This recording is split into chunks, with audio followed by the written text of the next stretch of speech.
ഈശോ മിശിഹായ്ക്ക് സ്തുതിയായിരിക്കട്ടെ. കർഷകർ നിറഞ്ഞു നിൽക്കുന്ന കേരളത്തിൽ തൃശ്ശൂർ മണ്ണുത്തി എന്ന് പറയുന്നൊരു സ്ഥലമുണ്ട്.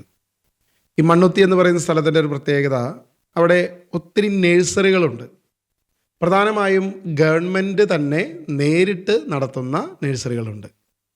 അതായത് നമുക്ക് വിത്തുകളാകട്ടെ, തൈകളാകട്ടെ, ചെടികളാകട്ടെ, ഇങ്ങനെ എല്ലാ കാര്യങ്ങളും ലഭിക്കുന്ന, ഗവൺമെൻറ് നേരിട്ട് നടത്തുന്ന, അവരുടെ പഠനങ്ങളൊക്കെ നടത്തി അണുബാധയൊന്നുമില്ലാത്ത, കേടുകളൊന്നുമില്ലാത്ത നല്ല ഇനം തൈകൾ കിട്ടുന്ന സ്ഥലമാണ് തൃശ്ശൂർ പല സ്ഥലത്തും.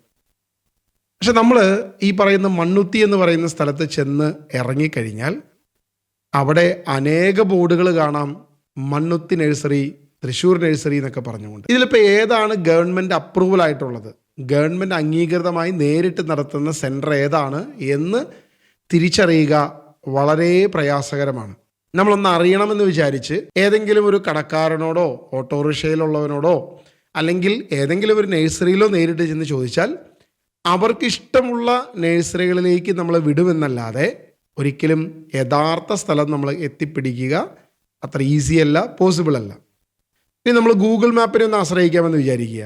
നമ്മൾ ഗൂഗിൾ മാപ്പ് ഇടുമ്പോഴും ഒരു ആയിരക്കണക്കിന് നഴ്സറി, എന്താണോ ഗവൺമെൻറ് ആ പേരിട്ടിരിക്കുന്നത് അതിന് സമാനമായ അനേക പേരുകളുള്ള പലതും നമുക്ക് കാണാൻ പറ്റും. സാധാരണഗതിയിൽ ഇത് തന്നെയാണ് വിശ്വാസത്തിൻ്റെ കാര്യത്തിലും സംഭവിക്കുന്നത്. അതായത് യഥാർത്ഥ സത്യത്തിലേക്ക് നമ്മളെ എത്താതിരിക്കാൻ നമ്മളെ വഴിതെറ്റിക്കുന്ന പല അർദ്ധസത്യങ്ങളും പല തെറ്റായ കാര്യങ്ങളും നമ്മുടെ മുൻപിൽ കൊണ്ടുവന്ന് വെച്ചിട്ട് സാത്താൻ നമ്മളെ വഴിതെറ്റിക്കും. നീ ക്രിസ്തുവിലേക്ക് അല്ലെങ്കിൽ ദൈവം ആഗ്രഹിച്ച തലത്തിലേക്ക്, ക്രിസ്തുവിൻ്റെ ഹൃദയ വിചാര ചിന്തകളിലേക്ക്, എങ്ങനെ മനുഷ്യൻ രക്ഷ പ്രാപിക്കണമെന്ന് ദൈവം ആഗ്രഹിച്ചു ആ തലത്തിലേക്ക് ഒരിക്കലും മനുഷ്യൻ എത്തരുത്. പകരം അവൻ മറ്റു പല വഴികളിലൂടെയും സഞ്ചരിക്കണം എന്നുള്ളതാണ് സാത്താൻ വെച്ചിരിക്കുന്ന ഏറ്റവും വലിയ കെണി. അതുകൊണ്ട് നമുക്ക് പലതിനെയും കാണുമ്പോൾ വിശ്വാസമെന്ന് തോന്നാം, സത്യമെന്ന് തോന്നാം, ശരിയെന്ന് തോന്നാം. എന്നാൽ അതായിരിക്കില്ല സത്യം, അതായിരിക്കില്ല ഒറിജിനൽ. ഇങ്ങനെ പലപ്പോഴും വിശ്വാസികളെ വഴിതെറ്റിക്കുന്ന ഒരു തലം നമ്മുടെ ചുറ്റുപാടുകളിലെല്ലാം കാണാം.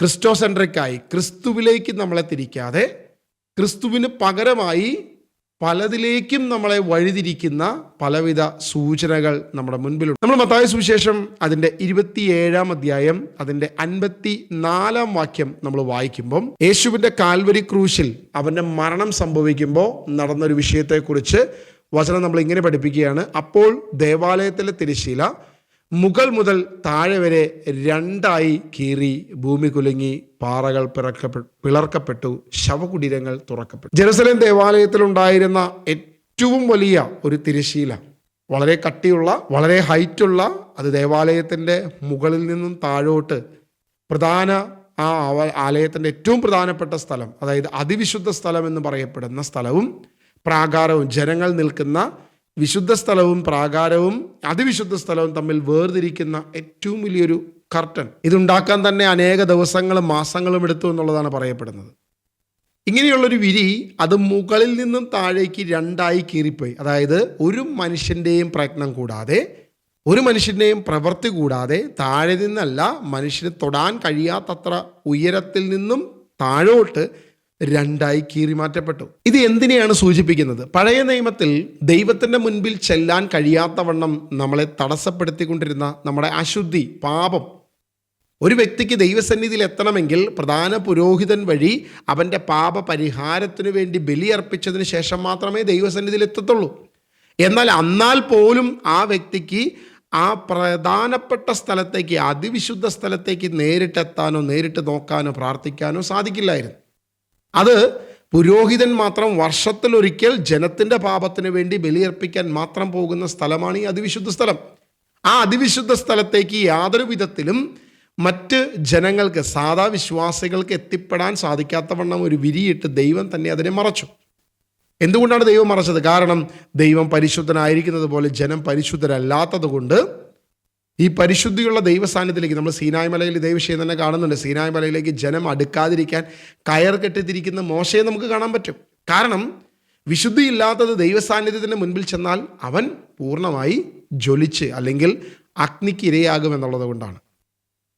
എന്നാൽ യേശുക്രിസ്തു തൻ്റെ വചനത്തിലൂടെ പറയുകയാണ്, കാൽവരിയിൽ താൻ ക്രൂശിതനായപ്പോൾ, അവൻ മരണപ്പെട്ടപ്പോൾ ദേവാലയത്തിൻ്റെ തിരശ്ശീല മുകളിൽ നിന്നും രണ്ടായി അത് കീറിപ്പെട്ടു, മാറ്റപ്പെട്ടു. ഇനിയൊരു തിരശ്ശീലയില്ല. നിനക്ക് ദൈവസന്നിധിയിൽ നേരിട്ട് ചെല്ലാം. കർത്താവായ യേശുവിൻ്റെ മുൻപിൽ നിനക്ക് നേരിട്ട് ചെല്ലാം. കുഞ്ഞുമക്കളെ, നിങ്ങൾ പാപം ചെയ്തു പോയാലും എൻ്റെ മുൻപിൽ വരും, നിങ്ങൾ പാപങ്ങൾ ഏറ്റുപറയൂ.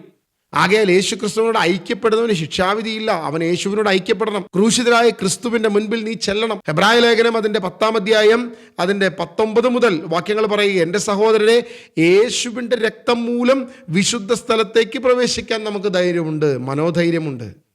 യേശുവിൻ്റെ രക്തം മൂലം, യേശുവിൻ്റെ ആ രക്തമില്ലെങ്കിൽ നമുക്ക് ധൈര്യമില്ലായിരുന്നു, നമുക്ക് പോകാൻ പറ്റത്തില്ലായിരുന്നു, എത്തിപ്പെടാൻ പറ്റത്തില്ലായിരുന്നു, മരണപ്പെടുമായിരുന്നു.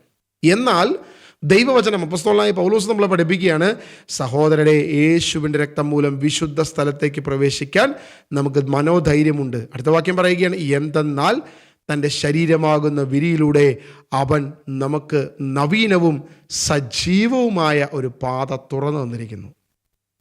നമ്മളെല്ലാം കാൽവരിയിലെ ക്രൂശിൽ ക്രിസ്തുവിനെ കാണുന്നുണ്ട്.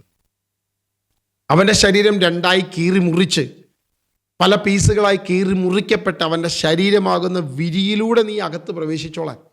അവൻ്റെ രക്തം നമുക്ക് വേണ്ടി വാർന്നൊഴുകി അവസാനത്തുള്ള രക്തം വരെ നമുക്ക് വേണ്ടി തന്നിട്ടുണ്ട്. നീ ദൈവസന്നിധിയിൽ ചെല്ലാൻ, വിശുദ്ധ സ്ഥലത്ത് ചെല്ലാൻ നിനക്കൊരു ധൈര്യം തരികയാണ്. കാരണം യേശുവിൻ്റെ രക്തം സകല പാപങ്ങളെയും പോക്കി നമ്മളെ കഴുകി വിശുദ്ധീകരിച്ചു.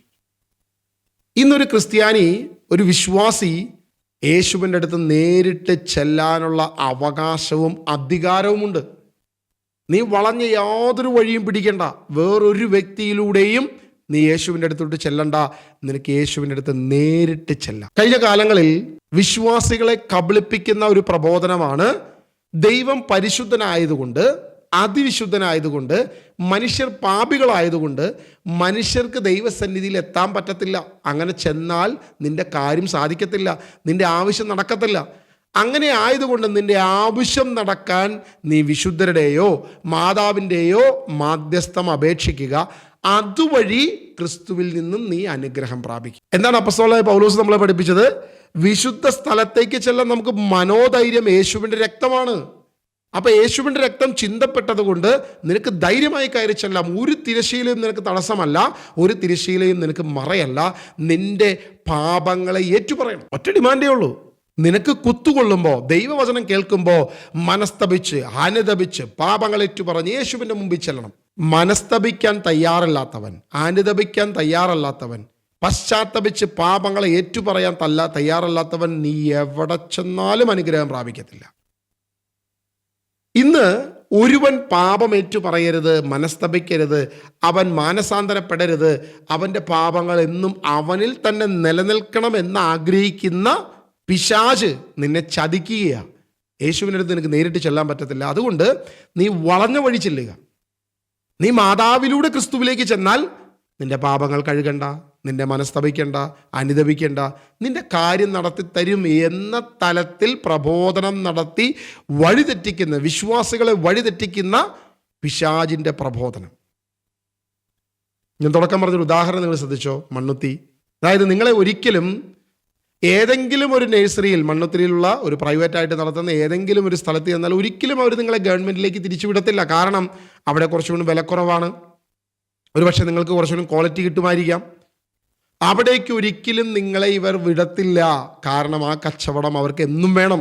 ഓക്കെ, ഒരിക്കൽ നിങ്ങളൊരു പ്രൈവറ്റ് സ്ഥാപനത്തിൽ പോയി കുറച്ച് ചെടിയും കുറച്ച് പച്ചക്കറി വിത്തുകളൊക്കെ വാങ്ങി. അപ്പോൾ ആ സ്ഥാപനത്തിൻ്റെ ഉടമസ്ഥന് ഒരു അനുകമ്പ തോന്നി. അവൻ പറയുക, യഥാർത്ഥത്തിൽ ഇതല്ലട്ടോ ഒറിജിനൽ ഗവൺമെൻറ് സ്ഥാപനം, അതപ്പുറത്താണ്, നിങ്ങൾ അടുത്ത തവണ വരുമ്പോൾ അവിടെ പോയാൽ മതി. ഒരിക്കലും അവർ പറയത്തില്ല. കാരണം അവരുടെ ആവശ്യം അവരുടെ കച്ചവടമാണ്. ഇത് തന്നെയാണ് ഇന്ന് കാണുന്ന സോ കോൾഡ് മരിയൻ തിയോളജിയിൽ കാണുന്ന പലവിധ കാര്യങ്ങളും. വിശുദ്ധരുടെ മാധ്യസ്ഥം വെച്ചുകൊണ്ട് കാര്യസാധ്യത്തിനായി, ഉദ്ദിഷ്ട കാര്യത്തിന് ഉപകാരസ്മരണ, അസാധ്യ കാര്യങ്ങളുടെ മധ്യസ്ഥൻ എന്നൊക്കെ പറഞ്ഞുകൊണ്ട് നിങ്ങളെ വഴിതെറ്റിക്കുന്ന പ്രബോധനങ്ങൾ മുഴുവൻ നിലനിൽക്കുന്നത്. ഇന്ന് ഏതെങ്കിലും ഒരു സ്ഥലത്ത്, ഏതെങ്കിലും ലോകത്ത് എവിടെയെങ്കിലും മാതാവ് പ്രത്യക്ഷപ്പെട്ടെടുത്തോ പ്രത്യക്ഷപ്പെടാത്തിടത്തോ, മരിയൻ പ്രാർത്ഥനാ കേന്ദ്രങ്ങളിലോ ആരാധനാ കേന്ദ്രങ്ങളിലോ സ്തുതിപ്പുള്ള സ്ഥലങ്ങളിലോ എവിടെയെങ്കിലും ഒരു സ്ഥലത്ത് ഒരു പ്രാവശ്യം ഒരു വ്യക്തി പോയി പിന്നെ അവിടെ പോക്ക് നിർത്തി, ഞാൻ യേശുവിനെ കണ്ടു അതുകൊണ്ട് ഞാൻ ഇനി യേശുവിൻ്റെ അടുത്തോട്ട് നേരിട്ട് പോകുന്നു എന്ന് പറയുന്ന ഒരു വിശ്വാസം നിങ്ങൾ കാണിച്ചു തരാൻ പറ്റും? വർഷം തോറും വേളാങ്കണ്ണി പോകുന്ന ആളുകളുണ്ട്. ഓക്കെ, ഞാൻ വേളാങ്കണ്ണി പോയി മാതാവിനെ കണ്ടു, മാതാവിലൂടെ ക്രിസ്തുവിനെ അനുഗ്രഹം പ്രാപിച്ചു, ക്രിസ്തുവിനെ ഞാൻ കണ്ടു, ഇനി ഞാൻ ക്രിസ്തുവിനെ നേരിട്ട് ആരാധിക്കുന്നു, ഞാൻ ഇനി വർഷം തോറും വേളാങ്കണ്ണി പോകില്ല എന്ന് പറയുന്ന ഏതെങ്കിലും ഒരു ക്രിസ്ത്യാനി ഉണ്ടോ? നിങ്ങൾ ചിന്തിച്ചു നോക്കുക. കൃപാസനത്തിൽ പോയി ഏതെങ്കിലും ഒരു ക്രിസ്ത്യാനി ക്രിസ്തുവിനെ അറിഞ്ഞു, ഇനി ഞാൻ ക്രിസ്തുവിലേക്ക് ഞാൻ തിരിയുകയാണ്, ഇനി ഞാൻ ക്രിസ്തുവിനെ മാത്രമേ ആരാധിക്കത്തുള്ളൂ, ക്രിസ്തുവാണ് എൻ്റെ ഏകരക്ഷകൻ, അതുകൊണ്ട് ഞാൻ ക്രിസ്തുവിലേക്ക് തിരിയുന്നു എന്ന് പറഞ്ഞ് ഈ പറയുന്ന മാതാവിനോടുള്ള പ്രാർത്ഥന നിർത്തിയിട്ടുള്ള ഏതെങ്കിലും ഒരു ക്രിസ്ത്യാനി ഉണ്ടോ? ലോകത്ത് ഏതെങ്കിലും ഒരു മരിയൻ തിയോളജിക്കൽ കേന്ദ്രത്തിൽ അല്ലെങ്കിൽ ഒരു മരിയൻ വർഷിപ്പ് കേന്ദ്രത്തിൽ എവിടെയെങ്കിലും ഇങ്ങനെയുണ്ടോ എന്ന് നിങ്ങൾ പരിശോധിച്ച് നോക്കുക. ഒരൊറ്റ ക്രിസ്ത്യാനിയെ നിങ്ങൾ കാണത്തില്ല. അങ്ങനെ ഏതെങ്കിലും ഒരു ക്രിസ്ത്യാനിയെ ഞാൻ ക്രിസ്തുവിനെ അറിഞ്ഞു അതുകൊണ്ട് ഞാൻ ക്രിസ്തുവിലായിട്ട് ഞാൻ ഇനി ക്രിസ്റ്റോസെൻട്രിക് ആയിട്ട് മാത്രമേ നിൽക്കുന്നുള്ളൂ എന്നൊരു ക്രിസ്ത്യാനി പറഞ്ഞിട്ടുണ്ടെങ്കിൽ അവൻ ക്രിസ്തുവിലേക്ക് വന്നത് ദൈവവചനത്തിലൂടെ ആയിരിക്കും, അല്ലാതെ യാതൊരുവിധ മറിയത്തിലൂടെയോ പ്രാർത്ഥനയിലൂടെയോ ആയിരിക്കത്തില്ല. ദൈവവചനം ഒരുവൻ വായിച്ചാൽ ക്രിസ്തുവിലേക്ക് അവൻ തനിയെ കടന്നു വരും. ഇത് അറിയാവുന്ന സാത്താൻ ഒരിക്കലും നിങ്ങളെ ദൈവവചനത്തിലേക്ക് അടുപ്പിക്കത്തില്ല, ക്രിസ്തുവിലേക്ക് അടുപ്പിക്കത്തില്ല, ക്രിസ്തുവിലേക്ക് തിരിയാൻ ഒരിക്കലും അവൻ സമ്മതിക്കത്തില്ല. പകരം അവനെപ്പോഴും നിങ്ങളുടെ മുൻപിൽ വയ്ക്കും, ഞങ്ങളും പ്രാർത്ഥനയുടെ രീതിയാണ്, ഞങ്ങളും ക്രിസ്തുവിലേക്ക് തന്നെയാണ്. നമ്മളെപ്പോഴും കാണുമ്പോൾ നമ്മളെപ്പോഴും പറയുന്നൊരു കാര്യമാണ്, ജപമാല പ്രാർത്ഥന എല്ലാം വചനം തന്നെയാണ്. ശരി, വചനം തന്നെയാണ്, അതിൻ്റെ ആദ്യത്തെ പ്രാർത്ഥനകൾ വചനം തന്നെയാണ്. ഇങ്ങനെ ആ പ്രാർത്ഥന ഉരുവിട്ടുകൊണ്ട് എന്ത് കാര്യം? അതിൻ്റെ അവസാനത്തെ പ്രാർത്ഥനകളൊന്നും വചനമല്ല. പരിശുദ്ധ മറിയമേ തമ്പുരാൻ്റെ അമ്മയെ പാപികളായ ഞങ്ങൾക്ക് വേണ്ടി എപ്പോഴും ഞങ്ങളുടെ മരണസമയത്തും തമ്പുരാനോട് അപേക്ഷിച്ചുകൊള്ളണം. ഇതിനകത്ത് ഏതാ വചനമുള്ളത്? ദൈവവചനത്തിൽ എഴുതപ്പെട്ട ഏതെങ്കിലും വചനമുണ്ടോ? ഒന്നുമില്ല. ഇനി നമ്മളിതിനെ ഇങ്ങനെ ഉരുവിട്ടുകൊണ്ടിരിക്കുക, പലപ്പോഴും ഇങ്ങനെ തന്നെ കണ്ടിന്യൂസ്ലി നമ്മൾ പ്രാർത്ഥിച്ചുകൊണ്ടിരിക്കുക. ഓക്കെ, പ്രാർത്ഥിക്കുക. നമ്മൾ പറയുക യേശുവിൻ്റെ ജനന മരണ ഉദ്ധാനം നമ്മൾ ഓർമ്മയാചരിക്കുക. ഏത്? ഈ മഹിമയുടെ രഹസ്യം, സന്തോഷത്തിൻ്റെ രഹസ്യം, ഇങ്ങനെ രഹസ്യങ്ങളിലൂടെ നമ്മൾ ഓർമ്മയാചരിക്കുക.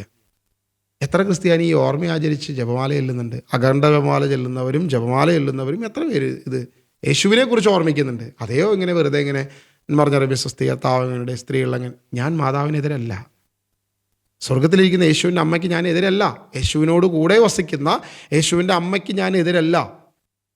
പക്ഷെ യേശുവിൻ്റെ അമ്മ ആഗ്രഹിക്കുക നിങ്ങൾ നേരിട്ട് ക്രിസ്തുവിലേക്ക് ചെല്ലാൻ. അവൻ പറയുന്നത് കേൾക്കുവിൻ, അവൻ പറയുന്നത് ചെയ്യുവിൻ, അവനെ നോക്കുവിൻ, അവനിലേക്ക് തിരിയുവിൻ, അവനെ ശ്രദ്ധ വയ്ക്കുവിൻ. അമ്മ ആഗ്രഹിക്കുന്നതാ. പക്ഷെ ഇന്ന് കാണുന്ന കച്ചവട കേന്ദ്രങ്ങൾ, ഞാൻ ഒരിക്കലും യേശുവിൻ്റെ അമ്മയ്ക്കെതിരല്ല, മാതാവിനെതിരല്ല, കച്ചവടങ്ങൾക്കെതിരാണ്, കച്ചവട തന്ത്രങ്ങൾക്കെതിരാണ്. യേശു ക്രിസ്തുവിലേക്ക് നിങ്ങളെ തിരിക്കാതിരിക്കുന്ന, ക്രിസ്തുവിലേക്ക് നിങ്ങളെ എത്തിക്കാതിരിക്കുന്ന ഡ്യൂപ്ലിക്കേറ്റ് പ്രാർത്ഥനാ ഗ്രൂപ്പുകൾക്കാണ് ഞാനെതിര്. ഡ്യൂപ്ലിക്കേറ്റ് ചില മേഖലകൾക്ക്, ചില ഡിപ്പാർട്ട്മെൻറ്റുകൾക്കാണ് ഞാനെതിര്. യേശുവിൻ്റെ അമ്മയ്ക്ക് ഞാൻ യാതൊരു വിധത്തിലും എതിരല്ല. യേശുവിനെ സ്നേഹിക്കുന്നു, യേശുവിൻ്റെ അമ്മയെ സ്നേഹിക്കുന്നു. ഞാൻ എല്ലാ രീതിയിലും കന്യകാമറിയത്തെ ബഹുമാനിക്കുന്നു, എല്ലാ തരത്തിലും സ്നേഹിക്കുന്നു. ഞാൻ ഒരിക്കലും യേശുവിൻ്റെ അമ്മ മാതാവിനെതിരല്ല. പക്ഷേ നിങ്ങൾ തിരിച്ചറിയണം, ഒരിക്കലും മാതാവിലൂടെ ക്രിസ്തുവിലേക്ക് ഒരു വ്യക്തിയും എത്തുന്നില്ല. അങ്ങനെ എത്തിയിട്ടുണ്ടെങ്കിൽ അവനൊരിക്കലും പിന്നീട് മാതാവിനെ പ്രാർത്ഥിക്കത്തില്ല, മാതാവിനെ സ്തുതിക്കത്തില്ല, മാതാവിനെ വർഷിപ്പ് ചെയ്യത്തില്ല, യേശുവിനെ മാത്രം ആരാധിക്കും. അങ്ങനെയുള്ളൊരു ക്രിസ്ത്യാനിയെ നിങ്ങൾ ഉണ്ടെങ്കിൽ കാണിച്ചു. കഴിഞ്ഞ 8-9 നൂറ്റാണ്ടുകളായി, അതായത് 12-ാം നൂറ്റാണ്ടിൽ ജപമാല വന്ന അന്നു മുതൽ ഏകദേശം 8 നൂറ്റാണ്ടുകളിൽ 800 വർഷത്തിലധികമായി, 825 വർഷത്തിലധികമായി നമ്മളുടെ തലച്ചോറിൽ, നമ്മളുടെ രക്തത്തിൽ, നമ്മുടെ മജ്ജയിൽ അടിഞ്ഞുകൂടിയ ചില വിശ്വാസത്തിൻ്റെ തെറ്റായ തലങ്ങൾക്കെതിരെയാണ് ഞാൻ സംസാരിക്കുന്നത്. ഇതൊരിക്കലും ഒറ്റ ദിവസം കൊണ്ട് നിങ്ങൾക്ക് സ്വീകരിക്കാനോ ഏറ്റെടുക്കാനോ കഴിയത്തില്ല എന്നെനിക്ക് നന്നായിട്ടറിയാം. എങ്കിലും നിങ്ങൾ വചനം പറയുന്നത് ശ്രദ്ധിക്കുക. കുഞ്ഞുമക്കളെ, പാപം ചെയ്തു പോവുകയാണെങ്കിൽ നിങ്ങൾക്ക് ദൈവത്തിൻ്റെ സന്നിധിയിൽ, പിതാവിൻ്റെ സന്നിധിയിൽ ഒരു മധ്യസ്ഥൻ കർത്താവായ യേശു ക്രിസ്തു ഉണ്ട് എന്ന് വിശ്വസിക്കുവിൻ. അവൻ്റെ സന്നിധിയിൽ നിങ്ങൾ മാപ്പപേക്ഷിക്കുവിൻ. നിങ്ങൾ പാപങ്ങൾ ചെയ്തിട്ടുണ്ടെങ്കിൽ യേശുവിൻ്റെ മുൻപിൽ നിങ്ങളുടെ പാപങ്ങൾ ഏറ്റുപറയുക. അവൻ വിശ്വസ്തനും നീതിമാനുമാകിയാൽ നിങ്ങളുടെ പാപങ്ങൾ അവൻ ഏറ്റെടുക്കുകയും നിങ്ങളെ കഴുകുകയും വിശുദ്ധീകരിക്കുകയും ചെയ്യും. യോഹന്നാൻ്റെ ലേഖനം കൃത്യമായിട്ട് പറയുകയാണ്, നിങ്ങളുടെ പാപങ്ങൾ ഏറ്റുപറയണം. ആകയാൽ യേശു കർത്താവാണെന്ന് ഏറ്റുപറയണം, അവനോട് ഐക്യപ്പെടണം, ശിക്ഷാവിധിയിൽ നിങ്ങൾ ഒഴിവാകണം. ദൈവവചനം പറയുകയാണ്, യേശുവിൻ്റെ രക്തം മൂലം വിശുദ്ധ സ്ഥലത്തേക്ക് ചെല്ലുവാൻ നമുക്കൊരു മനോധൈര്യമുണ്ട്. തിരശ്ശീല ഇനിയെങ്കിലും മാറട്ടെ. നമ്മുടെ കണ്ണുകളിൽ ഈ തിരശ്ശീല ഇപ്പോഴും കിടക്കുക, നമ്മുടെ ഹൃദയങ്ങളിൽ ഇപ്പോഴും ഈ തിരശ്ശീല കിടക്കുക. യേശുവിലേക്ക് ചെല്ലാതെ വിശുദ്ധരിലേക്ക് മാത്രം ചെല്ലുന്ന, യേശുവിലേക്ക് ചെല്ലാതെ മാതാവിലൂടെ മാത്രം പ്രാർത്ഥിക്കുന്ന, യേശുവിലേക്ക് ക്രിസ്റ്റോസെൻട്രിക്കായി ഒരു ക്രിസ്ത്യാനി എത്തിക്കാതെ ഇന്നും നിന്റെ മുൻപിൽ ഒരു മൂടുപടം, ഒരു മറ, ഒരു തിരശീല ഇരിക്കുകയാണ്. 2000 വർഷം മുൻപ് യേശു ആ തിരശീലയെ കീറിക്കളഞ്ഞു. ആർക്കും കൂട്ടിച്ചേർക്കാൻ പറ്റാത്ത വണ്ണം യഹൂദരുടെ മുൻപിൽ പ്രഖ്യാപിക്കപ്പെട്ടു, വിശുദ്ധ സ്ഥലത്തേക്ക് ഇനി നിനക്ക് യാതൊരു തടസ്സവുമില്ല, നിനക്ക് കയറി ചെല്ലാം എന്ന് പഠിപ്പിച്ചുകൊണ്ട് കർത്താവ് ആ തിരശീലയെ കീറിയെങ്കിൽ, അല്ല അങ്ങനെയല്ല, നീ പാപിയായതുകൊണ്ട് നിനക്ക് യേശുവിനോട് നേരിട്ട് പ്രാർത്ഥിക്കാൻ പാടില്ല എന്ന് പഠിപ്പിക്കുന്നവർ പഴയ യഹൂദ മനോഭാവത്തിലുള്ള ക്രിസ്തുവിനെ മറയ്ക്കുന്ന, നീ ക്രിസ്തുവിനെ അറിയാതിരിക്കാൻ നിന്നെ വഴിതെറ്റിക്കുന്ന സാത്താൻ്റെ പ്രബോധകരാണെന്ന് ഇനിയെങ്കിലും തിരിച്ചറിയുക. കർത്താവിൻ്റെ വചനം നമ്മളോട് പറയുക, കുഞ്ഞുമക്കളെ, യേശുവിലേക്ക് വരിക, വിശുദ്ധ സ്ഥലത്തേക്ക് വരിക. അതിനുള്ള മനോധൈര്യം നിനക്ക് ഞാൻ എൻ്റെ രക്തത്തിലൂടെ നൽകിയിട്ടുണ്ടെന്ന് യേശു പറയുകയാണ്. എത്ര പേർക്ക് അത് വിശ്വസിക്കാൻ പറ്റും, സ്വീകരിക്കാൻ പറ്റും? സ്വീകരിക്കുന്നവരെ ഓർത്ത് ഞാൻ ദൈവത്തെ മഹത്വപ്പെടുത്തുന്നു. ദൈവം അനുഗ്രഹിക്കട്ടെ. God bless you all.